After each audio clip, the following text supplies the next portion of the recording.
Y100, Texas made, another episode. Brody hanging out here at Floore's. Mr. Casey Donahew, welcome. Thank you, thank you. Where are you getting in from, man? We were at home Fort Worth this week, so just came down today and enjoying San Antonio. Nice. You're doing a little shooting, too, like before the show here? Yeah, so I went down. There was a FFA shoot a little south, I think, and went down there and knocked down a few birds with them. Nice, nice. Still got it. Kind of making a weekend out of it, too. You got some other stuff going on, like tomorrow and stuff? Yeah, too? same place. So we're going to Okay. play at that actual that FFA event tomorrow Very nice. night. So yeah, it's a cookout, and it's gonna be a good time, I think. Well, I got to tell you, man, we were definitely looking forward to this show. We were giving away some tickets on Y100.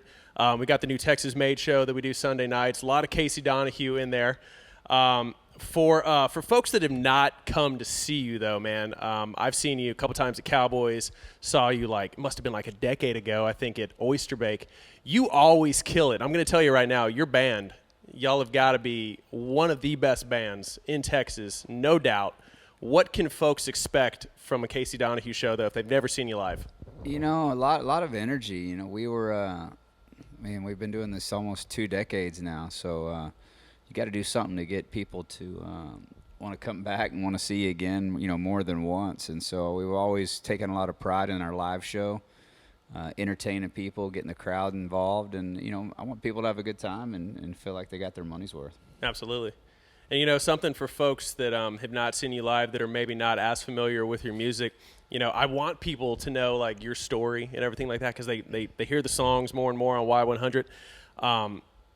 Because I don't even know that I know, how did you get your start going into music? Because I know, like, you talk a lot about rodeo and riding and, like, everything. Like, were you doing some rodeo, some cowboy stuff before? Like, what was the whole thing here? Yeah, man, I team roped back. Well, I still try to every once in a while. Just don't have too much time anymore. But, you know, grew up in Johnson County, south of Fort Worth, Texas, and on a little farm. Taught myself how to play guitar when I got to college. I got a guitar from my grandpa, learned how to play, and I'd already kind of been writing songs, but I didn't know how to play guitar, and then just started putting some songs together, and then just kind of the old sitting on a tailgate at a campfire, humble beginnings. Then started getting on some stages like in 2002, Fort Worth. That scene was kind of coming along, and, you know, Pat Green was really kind of the catalyst for me, you know, Robert Earl Keen and Pat Green and the storytellers. But Pat Green was probably the reason that I kind of got into what I'm doing, and the scene was really taking off in Fort Worth. And there's a bunch of little dive bars and stuff, so people would play. You'd meet some musicians and hang out. First met Stoney at Thirsty Armadillo in Fort Worth. Acoustic, but a lot of the guys in the scene back then, and then you know, we made a first little record, the Lost Days record, with all the money we had. You know, it was like $2,000. People are always like, "Oh, your new stuff sounds so much polished." I'm like, "Well, we didn't have any money. You gotta start somewhere." That. Yeah. If we would have had any money then, the first records would have also sounded like that. Because that first record, I mean, like, there's not even, we didn't do any harmonies. We did one pass. It was like one cut of everything. Yeah. Like, that's how much money we had. You have one chance. Go. Yeah.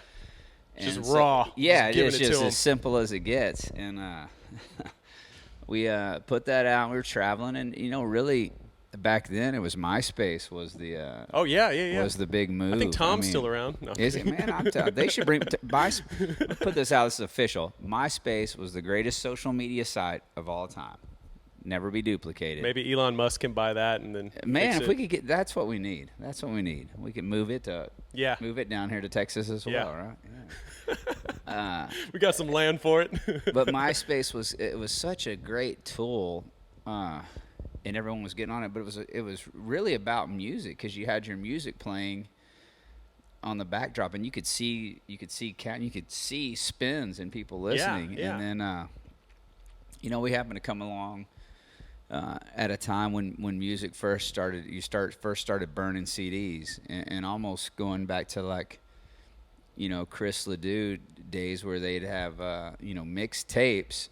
We had, you know, the burned CDs, and so these kids, high school kids, rodeo kids, which have kind of been our it's kind of been our demographic. You know, that rodeo community really embraced us early, and and still does today. But it's one of those things where kids were passing around these burned CDs from rodeo to rodeo, just like they have for 30, 40 years, and it was one of those things where all of a sudden we'd go places and people were showing up out of nowhere because we were completely underground. I wasn't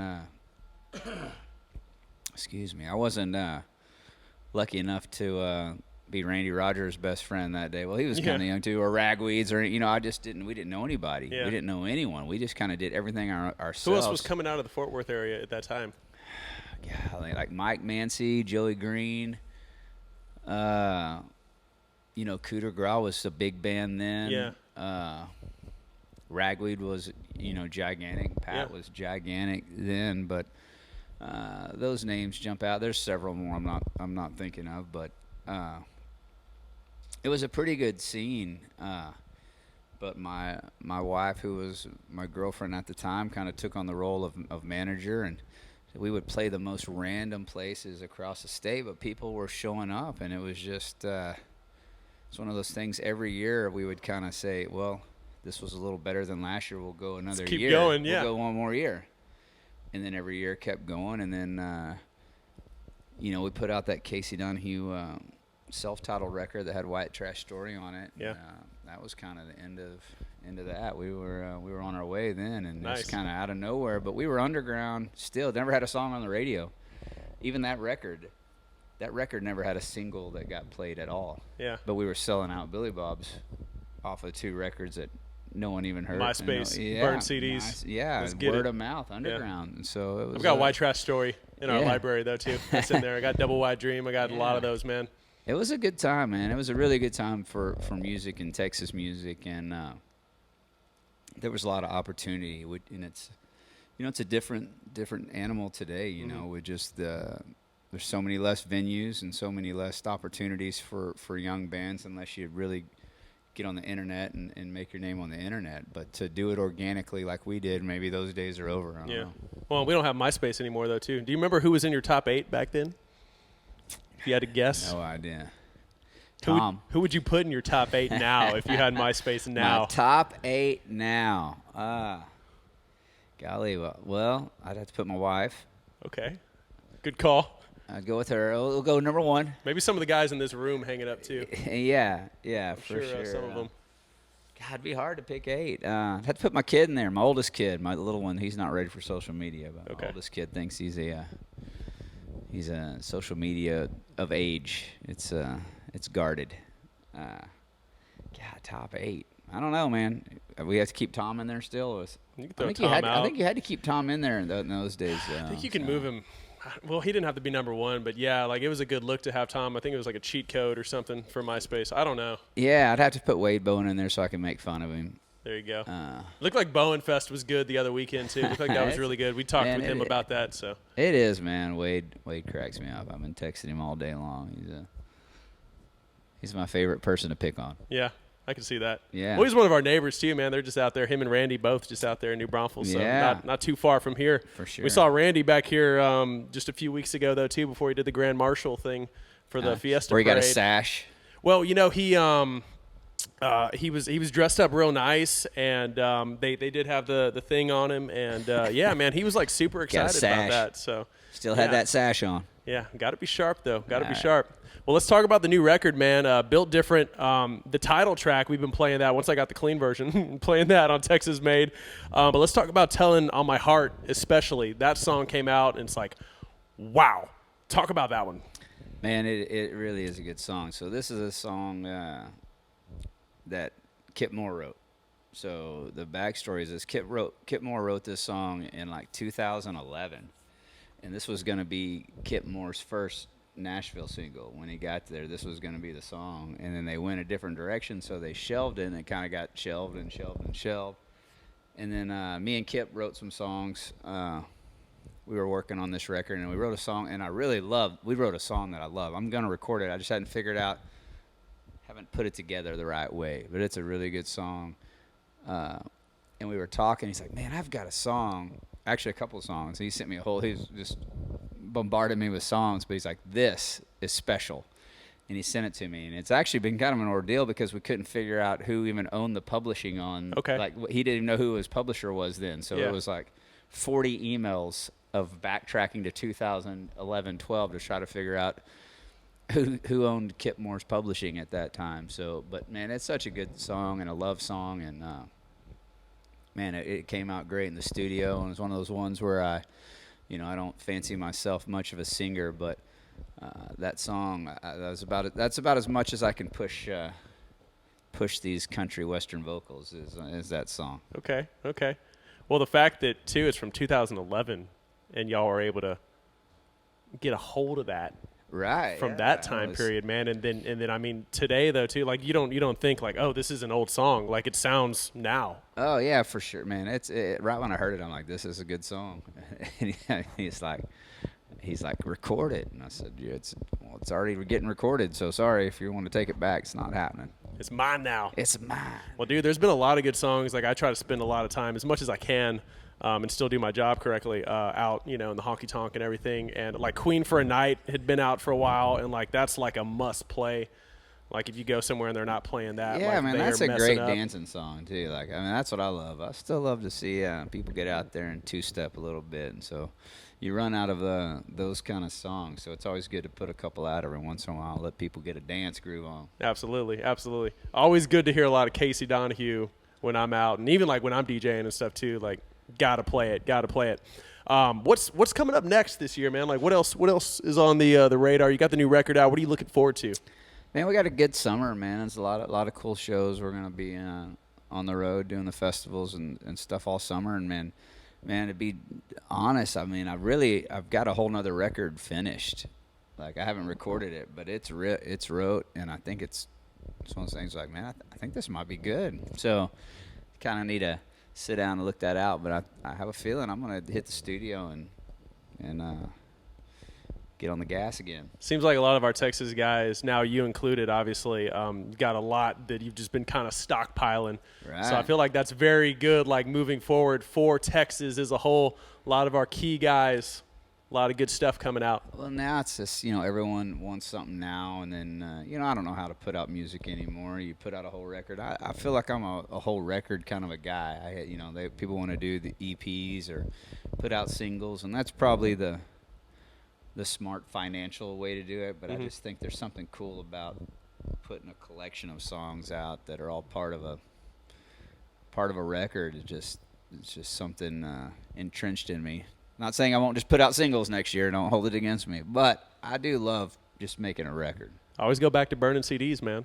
If things don't work out, let's bring it back, man. Just go to the underground, man. Myspace and the underground. Well, we got a lot of Casey Donahew on Texas Made. We're going to keep playing some Casey Donahew. We'll wrap this up, man, but before I let you go, we like to do something called That's What I Like About Texas. Okay.